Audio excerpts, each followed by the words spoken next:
Soy Fernando Díaz Villanueva, hoy es 5 de agosto de 2017 y esto es La Contracrónica.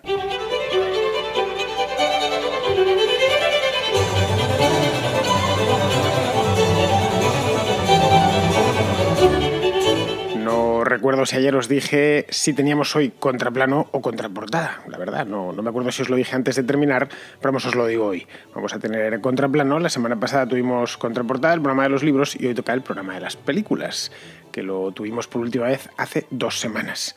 Diréis, ¿por qué hay más contraplanos que contraportadas? Pues por una razón muy simple, porque vosotros queréis, me enviáis muchas más películas y muchas más series que libros, y entonces pues el programa, soy vuestro humilde servidor. El programa habla de lo que las contras de los fines de semana, ya sabéis que están 100% entregadas a los oyentes de La Contracrónica. Bien, pues tengo un montón de películas y unas cuantas series, algunas por cierto tardaban en salir, ya por fin las tenemos aquí. Pero si tenéis alguna que no hayáis escuchado todavía, que haya pasado, podéis enviarla sin ningún problema, es decir, alguna que haya enviado otro oyente, queréis hacer vuestra crítica personal, no os cortéis, no penséis que porque haya salido ya no puede salir ninguna vez más, y esto es aplicable también a los libros. Bueno, si queréis participar es muy sencillo. Simplemente enviad una nota de voz al 690-827909 con el más 34 delante, si es que vuestro teléfono móvil no es español, pues para que encuentre este teléfono. Si no, no lo va a encontrar de ninguna manera si metéis el código del país en el que estáis. Una notita de aproximadamente 1 minuto, puede ser un poco más si la crítica se alarga o si la película es mucha película, y fuera, simplemente lo meto aquí y lo comento. Así que no perdemos ni un minuto más de tiempo y vamos con el contraplano de hoy.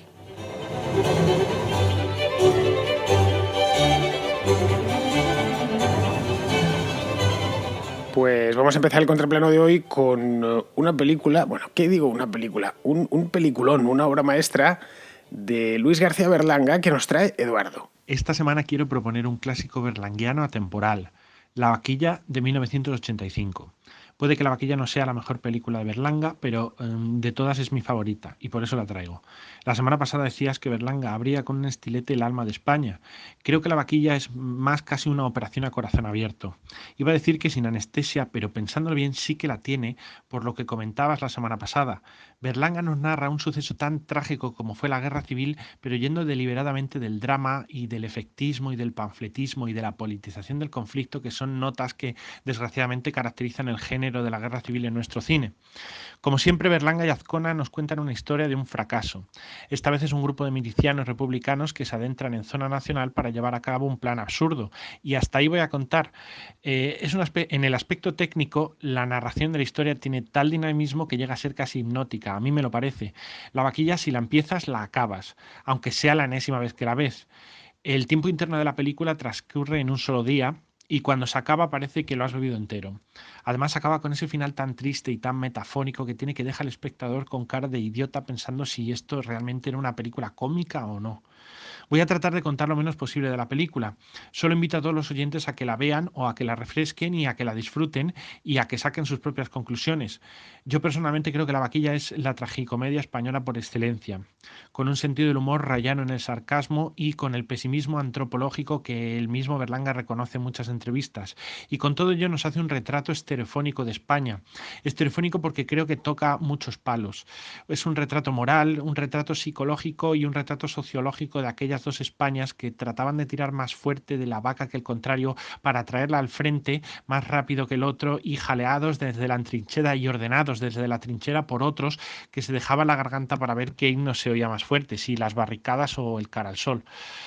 Hay mucho que decir en La vaquilla, pero como no cabe todo en esta nota de voz, solo voy a resaltar 2 personajes berlanguianos por excelencia, que son en primer lugar el Marqués, interpretado por Adolfo Marsillac, y que satiriza la España caciquista de desigualdad y de privilegio ante la ley que tiene que ser llevada a cuestas por el resto del pueblo. Por ejemplo, la escena en que les obligan a subir al Marqués al campanario a cuestas como el Jesús del Gran Poder para ver la finca, es una carcajada asegurada siempre que la veo. El pueblo llevando al Marqués a cuestas mientras la condesa se pregunta si comer paella en domingo será sacrilegio. Y en segundo lugar, y ya por último, El Limeño, que es el torero fanfarrón y cobarde interpretado por Santiago Ramos y que creo que es un retrato muy ácido del español medio, que es donde yo creo que Berlanga acierta de lleno, porque es un personaje que se pasa toda la película cumpliendo órdenes de unos y de otros a diestro y siniestro y sin ninguna capacidad para imponer sus propias convicciones, sencillamente porque no las tiene. Es el pueblo llano que se vio envuelto en un conflicto que dirigían otros y que eran los que estaban en la trinchera y que le ordenaban ir a por la vaca y traerla al propio bando, o más bien tratar de que el bando contrario no la tuviera. En fin, me quedo muy en la epidermis de la película, ya lo sé. Se pueden hacer una temporada entera del contraplano hablando de la vaquilla, así que me limito a recomendarla y a desearos a todos vosotros que os guste tanto como a mí. Pues vamos a ver, yo personalmente, esto es por supuesto una opinión mía, solo faltaba, yo creo que La Vaquilla es la mejor película sobre la guerra civil que se ha filmado. Y cuidado que se han filmado películas y cuidado que se han hecho películas en los últimos 30 años. Estoy hablando de las películas hechas ya después de la muerte de Franco, cuando ya no había censura sobre este tema y se podía uno decir lo que le diese la gana. No estoy hablando de esas que se hicieron, que eran mera propaganda en los años 40, justo después de terminada. No se hicieron de cualquier manera demasiadas. La guerra civil en el cine tiene dos periodos, uno después, justo después de la guerra. La cosa se olvida, no se quiere hablar del tema, lo cual nos viene a decir un poco cómo los españoles de los años 50 y 60 no querían hablar demasiado de la guerra civil, lo cual era lógico y perfectamente comprensible porque había sido muy traumática, y luego el tema se recupera y empieza a tratarse en los años 80, los años 90 y, por supuesto, en el siglo XXI, la década pasada se hicieron unas cuantas. Es más, yo creo que demasiadas. Creo que el cine español tiene demasiada guerra civil dependencia. En temas históricos, en películas históricas, se abusa demasiado de la época de la guerra civil y de encuadrar las películas o ambientarlas en esta época. Y eso les ha ocasionado a los directores y a los productores que les acusen de solo estar pensando en la guerra civil. Y en parte los que les acusan tienen razón, porque se abusa muchísimo de este tema, teniendo, como tiene España, pues una historia tan larga y las historias se pueden ambientar en un montón de épocas y en un montón de guerras, no es la única que tenemos. Pero vamos, digo que es la mejor que se ha hecho, pues porque no podría ser de otra manera, tratándose de Luis García Berlanga, por el que ya sabéis que tengo auténtica debilidad. Esta película no es un dramón, ni muchísimo menos, es de hecho... Tampoco es una comedia. La gente piensa, no, pero La Vaquilla es una comedia. No, no exactamente. Es una tragicomedia, como bien nos comentaba Eduardo. Y bien, ya sabéis, las tragicomedias a ratos te ríes y a ratos lloras o estás a punto de llorar. Y la tragicomedia, o este género, este subgénero, tiene curiosamente muy mala fama. Pero cuando ves algo ridículo, normalmente dices, esto es tragicómico. Como, bueno, esto es una cosa que está pensada solo para excitar las bajas pasiones, llevar a la gente a llorar o llevar a la gente a reír, pero es extraordinariamente difícil de hacer, o por lo menos de hacer bien, porque implica embarcar al espectador en una montaña rusa. Y no solo basta con embarcarle, es decir, tiene que ser el viaje tiene que ser fluido, que el otro no lo note. Una mala tragicomedia es el horror. A la vuelta de 25 minutos de película estás harto, porque ni siquiera lloras, ni siquiera te ríes. Dices, bueno, esto realmente está tratando de forzarlo el director, o la historia en sí, que es pésima, y el director, por muy bueno que sea, no consigue salvarla, pero vamos, que no lo consigue. En este caso sí. En este caso Berlanga hace una tragicomedia magistral, como ya digo, teniendo en cuenta que este tipo era un genio fuera de lo común, pues no es de extrañar. Y además el público, el espectador en este caso, ni siquiera lo advierte. Es decir, la película se ve sola. Y por eso es tan difícil hacer bien una tragicomedia. En la Vaquilla, de hecho, Berlanga lo consigue tanto que cuando terminas no sabes muy bien categorizar la película. Y ojo que era un auténtico desafío hacer esta película. A ver, él mete la acción, esta historieta, la cuenta la ambienta en la guerra civil, en torno al año 37, más o menos, cuando ya los frentes están establecidos. Y cuando él hace esta película no es de hace 2 años, es del año 85, que la guerra todavía estaba relativamente reciente, estaba a 50 años vista. Es decir, en los años 80 todavía había muchísima gente que había vivido y que había luchado en la guerra. Bueno, caray, mis abuelos o la habían vivido en primera persona. Y todavía había más gente que había padecido las consecuencias de la guerra, las consecuencias malas de la guerra, que había vivido la posguerra. Pues toda la generación de mis padres, los nacidos en los años 40, la guerra la tenían presente por las privaciones que habían padecido de infancia. Bueno, pues en lugar de hacer un dramón, que era quizá lo que le pedía, o como se ha venido haciendo básicamente, lo que se mete es bueno, sobre una tragedia, porque la guerra fue una tragedia, le va soltando gotas de humor. Y gotas de humor magistral, porque Rafael Azcona era un guionista fuera de lo común, en un tema delicadísimo. Sí, pudo ambientar esto en la guerra de Cuba, que, en fin, también fue una guerra civil, en cierto modo, fue una guerra entre españoles, pero no eligió la guerra civil. Esta misma historia es perfectamente reproducible en cualquier tipo de guerra civil. Se habría que adaptarla y tal, pero el resto, la historia, como todas las grandes historias, son universales, digo, guerra civil, no solo en España, sino en cualquier país del mundo.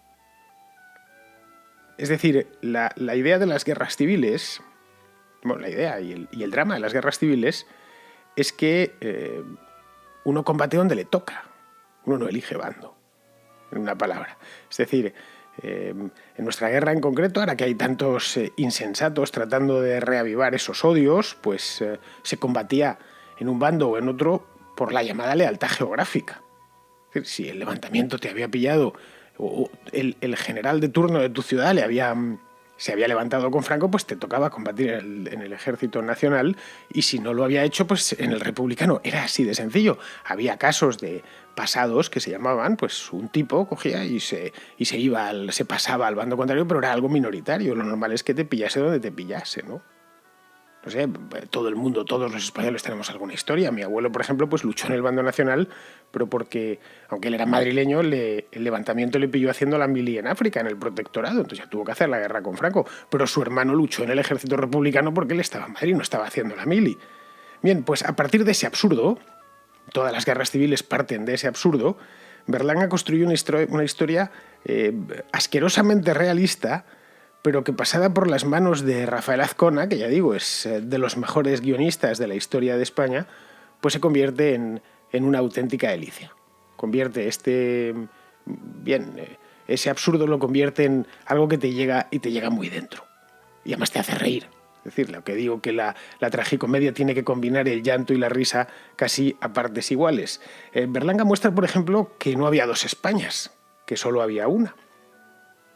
Es decir, que el fanatismo ideológico era cosa de unos pocos que estaban en ambos bandos, eso sí, y que eran quienes habían buscado y provocado la guerra, pero que el español de a pie, pues bien, pues podía tener sus ideas políticas o directamente no tener ninguna, pero que no tenía un odio cartaginés, hacia el contrario.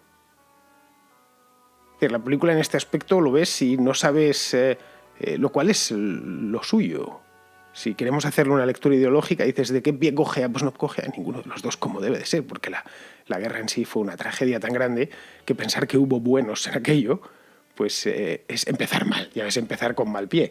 Pero bueno, no es la mejor película de Berlanga, como bien nos comenta Eduardo, pero es una gran película. No me la llevo a la contrafilmoteca, pues porque ya tenemos la trilogía nacional, que la puse en la primera de los contraplanos, y no voy a tener dos, en los pocos que llevamos, dos Berlangas, ¿no? Y además tenemos más material, alguno de ellos de primerísimo nivel.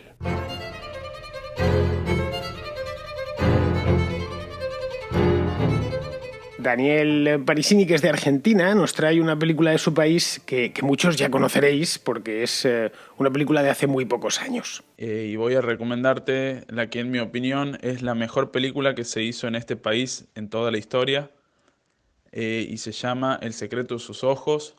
Obtuvo el Oscar a Mejor Película Extranjera en el año 2009, y es una historia que es un thriller romántico, eh, dirigido por Juan José Campanella, un gran director en mi opinión, y protagonizada por Ricardo Darín y Guillermo Francella, que es un comediante ampliamente conocido en este país, pero que en la película hace un papel atípico, digamos, para un comediante, y realmente se lleva todos los aplausos.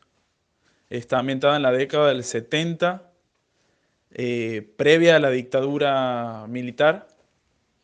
Y bueno, la recomiendo absolutamente. Tiene un final con una fuerza brutal.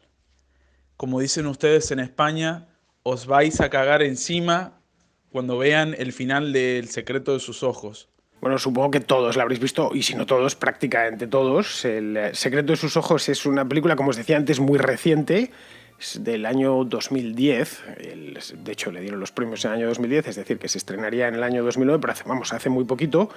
Y es que además de eso es un peliculón, no es que eso no ya es que sea reciente. Se llevó un montón de premios, se llevó el Oscar a la mejor película extranjera y se llevó también el premio Goya a la mejor película iberoamericana. Y ambos fueron, concretamente 2010, me acuerdo de aquella entrega de premios Goya y aquella entrega de Oscars, por supuesto.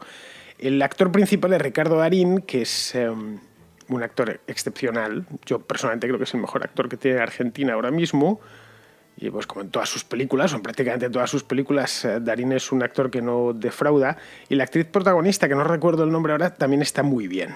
La película tiene una factura cuidadísima, una fotografía magnífica y está muy bien contada. Tiene un plano secuencia en un estadio de fútbol que es maravilloso. Maravilloso. Podéis buscarlo, si queréis, por YouTube, que supongo que estará, porque es un plano secuencia tomado desde el aéreo. No quiero adelantar, no quiero que veáis la película, ¿no? Ya sabéis que aquí están prohibidos los spoilers. Si podéis verlo solo con ver esa secuencia, con ver ese aterrizaje sobre el estadio, ya os darán ganas automáticamente de ver la película. De hecho, en Argentina siempre se hizo muy buen cine.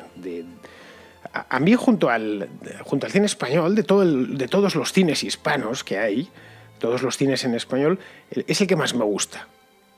Me gusta más que el mexicano, me gusta más que el colombiano. No lo sé, quizá porque es el que más me llega, tal vez por cuestiones culturales. Argentina y España son dos países muy parecidos. Esta del secreto de sus ojos es... y viene a ser, además, es una demostración palpable. Es una película que se hizo con poco dinero, como se hacen todas las películas en Argentina, que cuando a gente con talento les dejas hacer una historia o se ponen a hacer una historia, y algo de dinero obviamente, no está hecha con $10, no mucho ya digo, pues les sale una película buenísima.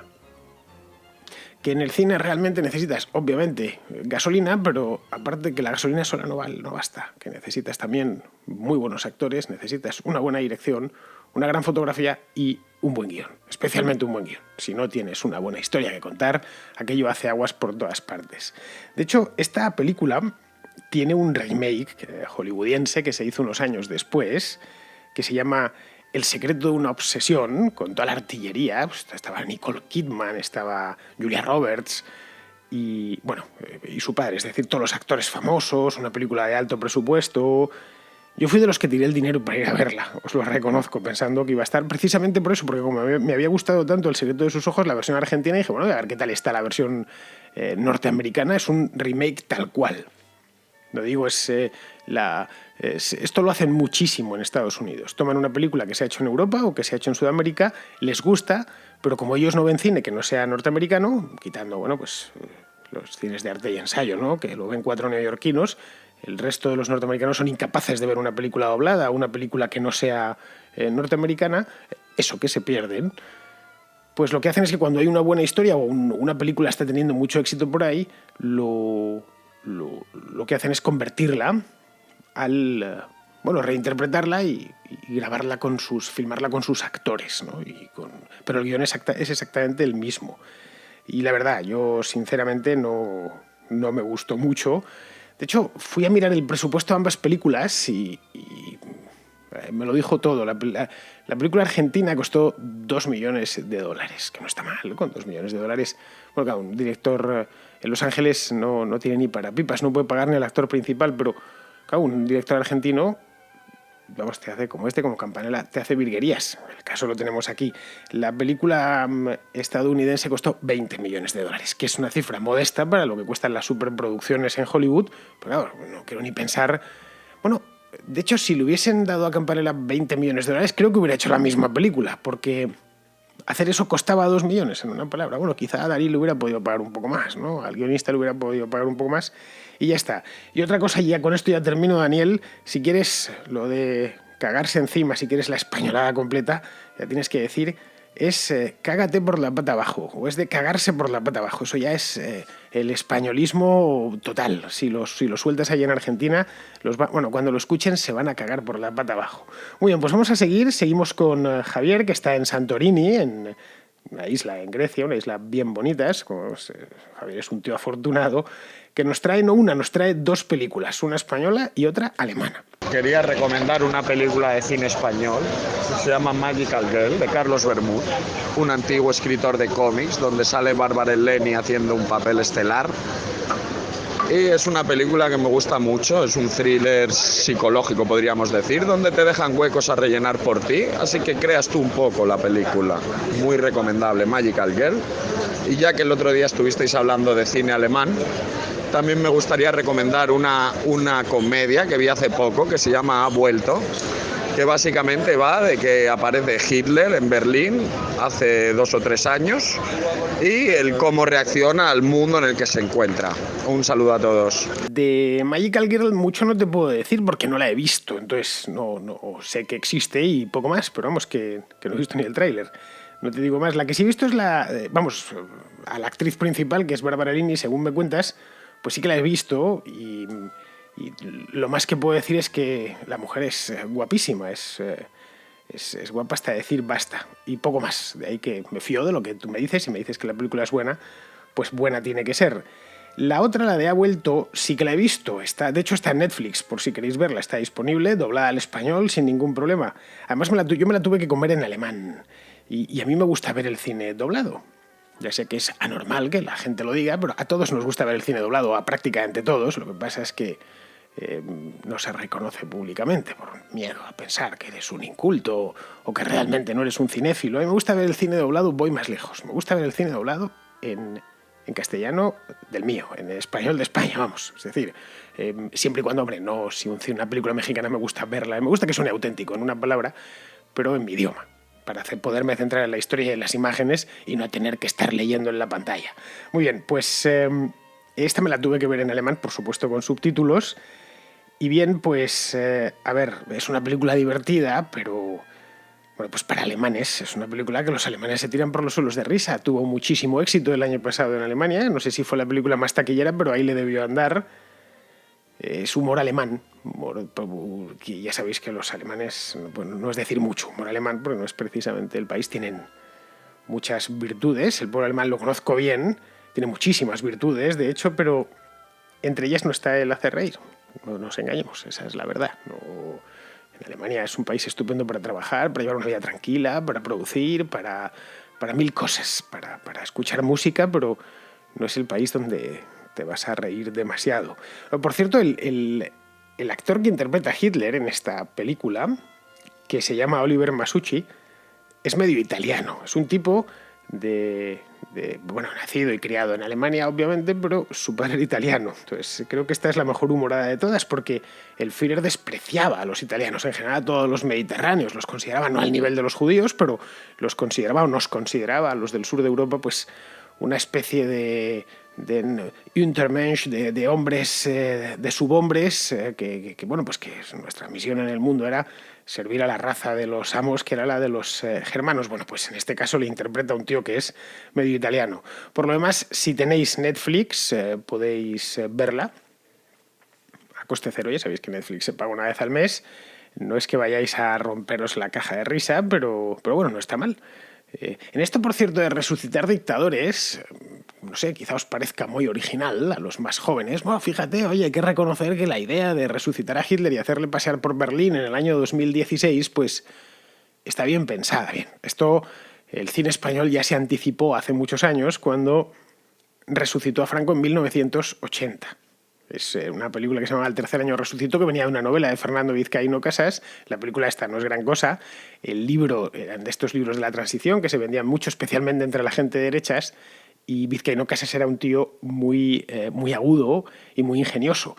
Entonces, no son fáciles de encontrar estas películas ahora mismo. Es decir, esta de Al tercer año resucitó, Hijos de papá y tal. O sea, no sé que tengáis un VHS por ahí perdido por casa, ni las reponen, ni son fáciles de encontrar en las redes, ni nada de esto. La cosa es que lo que se le ocurrió a Vizcaíno Casas es resucitar a Franco al tercer año después de morir, es decir, en 1978. La peli es de un par de años después, que, bueno, y se pasea por la España de la transición, ¿no? Y dice, bueno, pues qué cachondeo es este. Y al final el tío se rinde y se vuelve al Valle a los Caídos. Y dice, bueno, esto ya no quiero lo aguante. No solo les he dejado solos y efectivamente no se les podía dejar solos porque están el destape, tal. Y la película yo la vi hace años, no la recuerdo muy bien, porque digo, años es a lo mejor 20 años o 15 años, pero vamos, la idea es básicamente la misma. De cualquier modo, si os gusta el cine alemán, os interesa el tema y además os apetece reíros un rato, aunque no sea mandíbula batiente, esta de Ha vuelto, pues no está mal del todo.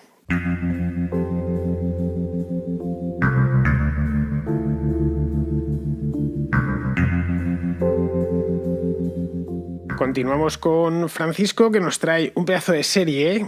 Supongo que ya habréis adivinado cuál, por la música con la que hemos empezado este bloque. Pero vamos, antes, mejor que ya sabéis que yo no anticipo, nunca digo el título ni de los libros, ni de las películas, ni de las series. Mejor que nos lo cuente él. Hola Fernando, te mando este audio para recomendar una serie que siempre ha sido muy especial, Twin Peaks, que es ya, bueno, una serie que apareció en los primeros 90 y que fue una revolución. Una serie, digamos, muy vanguardista, muy rara, muy surrealista. Una serie que no era para todo el mundo, sin embargo, gozó de gran éxito. Y como sabréis, 26 años después, Twin Peaks ha vuelto, algo totalmente inesperado. Su director, David Lynch, bueno, es uno de los grandes iconos del cine de autor americano.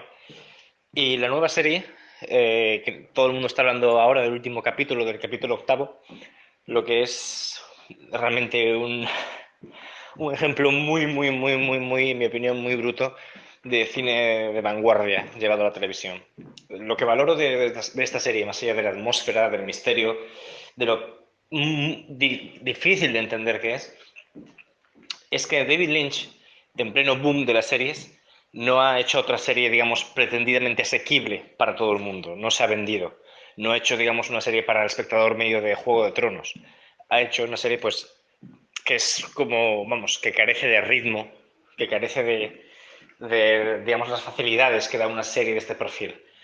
Y como ejercicio intelectual me parece algo muy interesante. Pues aquí realmente tenemos dos series. Tenemos dos Twin Peaks. Tenemos la original, que es del año 1990 y es una serie de culto que, si no la habéis visto, deberíais verla. Está ultra disponible por todas partes. Incluso hay edición de coleccionista en DVD. Que es de estas series que hay que tener en casa, vamos. Y después han hecho una nueva, que la acaban de lanzar, ha salido este mismo año, también de Lynch. Yo no la he visto, entonces, es decir, de esa no os puedo hablar porque no he tenido la ocasión. Se la están dando, creo que en Movistar Plus, y no os puedo decir si es buena o mala. He leído alguna crítica, no la pone muy allá, todo hay que decirlo, pero poco más, y a mí me gusta hablar de lo que conozco, no de lo que he oído. No me gusta hablar de oídas. En una palabra, la primera sí que la he visto varias veces. La vi en el estreno, cuando esta serie la estrenaron en España. Yo debía tener, pues no sé, 17 años, una cosa así. Es decir, que ya me dejaban ver estas series de adultos y la vi por la televisión, que la daban por las noches, una vez a la semana, por supuesto. Había que estar a la hora. Este cachondeo que tenemos ahora con Netflix o con HBO, de uno se lo pone a ver cuando le da la gana. No. Si empezaba a las 9:30, había que estar cenado y en orden y en posición de revista para poderse ver la serie y además comerse todos los anuncios, que en esta, que tuvo mucho éxito, pues los de Televisión Española se hartaban a poner anuncios. Pues bien, desde entonces la he visto, luego me la compré posteriormente, años después, ya en DVD, la tengo en casa y la he visto, no sé, 3 veces desde entonces, una cosa así, porque está muy bien. Es una de estas series que, si tiene tanto nombre, pues no es casualidad. Consta de 3 temporadas, no pensáis que es solo una, ya eso de varias temporadas es antiguo, hace 25 años también se hacía. Es más, querían prolongarla, según me pareció leer hace unos años, pero no empezó muy bien, pero se fue desinflando de audiencia en Estados Unidos y ya después de la tercera los ratings eran bajos y acabaron con ella. Y se convirtió en una serie de culto posteriormente. Es decir, 10 años después, una cosa así, y ya en la época de Internet y tal, pues se convirtió en la serie de culto que es hoy. En principio, la serie es muy, muy simple, vamos, de simple no tiene nada porque es de David Lynch, pero explicar de qué va, vamos, es simplemente la investigación de un crimen en un pueblo perdido que se llama Twin Peaks, que es un pueblo perdido del estado de Washington. El estado de Washington está, pues, 2 estados por encima de California, en la costa del Pacífico, justo debajo de Canadá. Una zona muy lluviosa, un estado que yo no he estado nunca allí, pero tiene que ser muy bonito, parecido que se da un aire un poco a Escandinavia en Europa, con grandes bosques de coníferas, cascadas y demás, un lugar donde parece ser que siempre está lloviendo, y eso para un cinematógrafo pues le da muchísimas posibilidades. Pues bien, es eso, un policía que llega para hacer una investigación de una chica joven, Laura Palmer se llama, que la han asesinado. Y a partir de ahí se desarrolla toda la acción. En principio podréis pensar, bueno, pues es una historia como otra cualquiera, no tiene nada especial, efectivamente, pero en una historia como otra cualquiera, que no tiene nada de especial, metes a David Lynch y automáticamente todo cambia, porque Lynch es algo así, no sé cómo definirle, es el director de la psique humana, es el director psicológico por antonomasia. Cualquier película suya lo demuestra. Tiene, en todas, absolutamente en todas sus películas.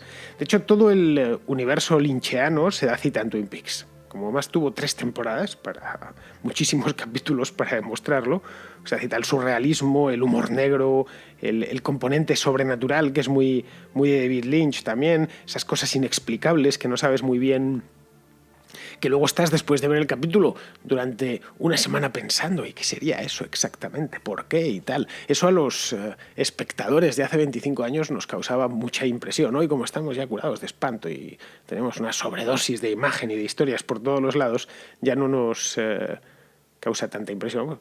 Bueno, pues porque cuando no tenemos casi tiempo ni de recrearnos en las películas y en las series, porque tenemos muchas a disposición nuestra, a solo un clic, pero en el año 1991 no era así. Uno se las degustaba, las paladeaba, las imágenes, porque esta de Twin Peaks tenías que esperar una semana para ver el siguiente capítulo. Hoy te la puedes ver de una sentada, ya sea en DVD o porque la estás viendo en cualquier plataforma digital. Vamos, que es una serie que hay que ver. Sí o sí, no queda mucho más. Es más, voy a meterla como creo que es la primera serie, la contra Filmoteca. Voy a meterla de hecho, lo voy a mirar ahora, tengo aquí delante el ordenador. No, sería la segunda, porque en el tercer capítulo de la contra Filmoteca ya metí una serie, que era John Adams. Así que sería la segunda serie que entra dentro de la contra Filmoteca, que es esta selección de películas y de series que hago todas las semanas. Me quedo con una de las que me enviáis y lo cuelgo en mi página web. Lo tenéis en diazvillanueva.com y veréis a la derecha, en la barra de la derecha, que donde pone Contra Filmoteca. Y ahí es donde está toda la selección. Hasta ahora llevamos pues la trilogía nacional de Berlanga, Fargo, de los hermanos Coen, John Adams, La gran apuesta, El toro salvaje de Scorsese, La vida de los otros, Hasta el último hombre de Gibson y Mediterráneo de Salvatore, que fue la de la última semana. Y a partir de hoy va a estar también Twin Peaks de David Lynch. Ya digo, la dan en Movistar Plus. La nueva, la antigua la podéis ver en cualquier sitio. De cualquier manera, yo la nueva me voy a esperar un poco. Voy a ser ciertas cosas no tienes que llegar el primero, y más cuando te han hablado mal de ella. Así que vamos a ver. Bien, pues dicho esto, vamos a pasar a la última porque ya me he comido el programa y vamos a terminar con otra serie que nos trae Carolina Corbillo, que es de Madrid. Deadwood es una serie western del HBO creada por David Milch, ambientada en Estados Unidos en la década de 1870 en Dakota del Sur. Deadwood es un pueblo sin ley que ha comenzado a formarse alrededor de un yacimiento de oro en un territorio que todavía no ha sido anexionado. Personajes históricos como Bullock, Calamity Jane, Wild Bill Hickok se entremezclan con personajes ficticios, cobrando una dimensión trágica y una profundidad como creo que en pocas series se ha visto. Deadwood es un universo sórdido, cuyas reglas se van conformando a medida que el pueblo crece y en el que todos los personajes, o huyendo de sí mismos o buscando su libertad, se verán con la oportunidad de construir de nuevo su identidad, porque Deadwood, a pesar de ser inhóspito, les ofrece la ocasión genuina de ser libres, incluso de experimentar en ese estado de libertad la necesidad de la ley, pese al rechazo profundo hacia el aparato burocrático que amenaza con engullir todo y, bueno, que de hecho lo terminará haciendo, como todo el mundo sabe. Una serie sobre los límites de la libertad, de la ley, sobre la identidad, el amor y el deber, contada con realismo y crudeza. Pues de Deadwood no puedo hablar porque no la he visto. Y eso que es una serie antigua, no sé, pero tiene lo menos 10 años tranquilamente. Y por lo que debería haberla visto. Aunque yo con las series soy más de ver películas que de ver series, porque, bien, las películas empiezan y terminan en la misma sentada, mientras que las series te hipotecan 1 o 2 o a veces 3 semanas, sobre todo si te enganchas y no puedes dejar de verlas. Y eso implica que si no tienes mucho tiempo, como es mi caso, y no he tenido mucho tiempo o demasiado tiempo libre en los últimos 15 o 20 años de mi vida, pues he tenido que trabajar, es decir, pues como cuando eres un estudiante que te sobra el tiempo, pues tienes que calcularlo. Yo ya podía disponer yo de todo este tiempo a lo largo de las próximas 2 semanas para poder ver esta serie, para podérmela ver bien, y en este caso me la veo bien. Esta de Deadwood no la he visto y no puedo hablar, y ya os he comentado antes que yo no hablo de lo que no sé. Si nos la recomienda Carolina, pues seguro que está muy bien. De quien sí puedo hablar es de la que lo recomienda. En este caso de Carolina Corbillo.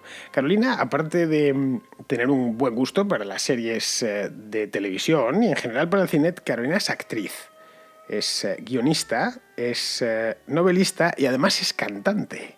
Es decir, que todo lo hace bien. Porque lo he comprobado personalmente, podéis comprobarlo vosotros también si vais a su página web, ahora os la doy. Es decir, es como diría Lola Flores, una pedazo de artista. Pues Carolina Corbillo, oyente de la Contracrónica, y desde hoy ya se ha estrenado en el Contraplano, luego significa que es un oyente hipervitaminado, es una artista completa, casi, bueno, pues una mujer del Renacimiento, en el mundillo escénico, y no solo, porque es una novelista que se ve que está bien dotada para todas las artes, porque los textos que he podido leer suyos han estado que están todos muy bien, que están todos muy bien trabajados, y es muy joven, y no quiero ni pensar cuando tenga 35 o 40 años lo bien que va a escribir. De ahí que si Carolina nos recomienda una serie, pues es algo así como si Martín Berasategui nos recomienda un plato. No comérselo sería un pecado.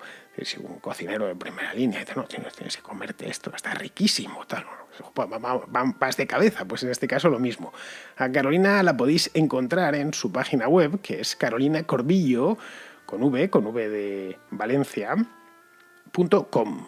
carolinacorbillo.com tiene una novela calentita, recién salida del horno, que se titula Yo desobedezco o Cuento de Ámsterdam, que está disponible en Kindle, muy barata, a 2,99 me ha parecido ver, así que ya sabéis, no tenéis más que descargárosla a vuestro Kindle, y espero la reseña de este libro de Carolina Corbillo, de Yo desobedezco o Cuento de Ámsterdam, la espero para la contraportada por alguno de los que os la hayáis descargado y os hayáis tomado el trabajo de leerla. Por lo demás, pues se me acaba el tiempo, ya nos hemos terminado de comer el programa, y bien, os dejo con, igual que antes hemos empezado con la música de Twin Peaks, pues nos vamos a ir con la música, es decir, la música, el tema musical, el tema de los opening credits de Deadwood.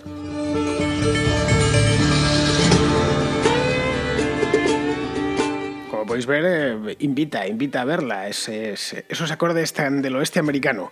Muy bien, queridos amigos, pues ya sabéis, mañana volvemos por aquí, o por lo menos vuelvo yo por aquí, espero encontraros también a vosotros allí, y volvemos con la contrarréplica. Hasta mañana, amigos.